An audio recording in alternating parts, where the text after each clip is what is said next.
Europe 1. Emmanuel Macron est donc arrivé en Algérie en fin d'après-midi. 3 jours de visite pour tenter de relancer les liens franco-algériens, les relations bilatérales. Bonsoir Jacques Serret. Bonsoir. Le président français s'entretient en ce moment avec son homologue algérien Abdelmadjid Tebboune. Oui, Emmanuel Macron est arrivé il y a une trentaine de minutes ici au palais d'El Mouradia, accueil au son de la fanfare militaire pour une revue des troupes sur le tapis rouge du palais présidentiel algérien.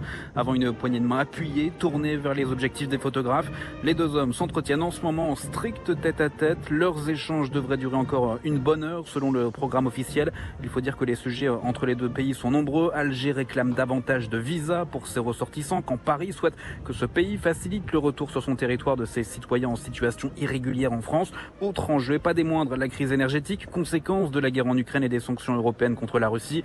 L'Algérie fait partie des 10 premiers producteurs mondiaux de gaz, mais aucun contrat ne doit être signé lors de ce déplacement. Cette visite a surtout pour objectif d'apaiser la relation entre les deux pays. Emmanuel Macron avait l'année dernière heurté les autorités algériennes en critiquant un système politico-militaire construit à ses yeux sur une rente mémorielle. Le président français pourrait bien multiplier les signes d'apaisement. Il a d'ailleurs commencé à le faire en se rendant tout à l'heure à une cérémonie d'hommage au mémorial des martyrs, monument érigé en mémoire des combattants indépendantistes. Mais c'est désormais la première prise de parole des deux chefs d'État qui est attendue. À l'issue de leur entretien, les deux hommes feront une déclaration conjointe à la presse, une déclaration qui devrait donner le ton de cette visite officielle qui va se poursuivre jusqu'à samedi après-midi.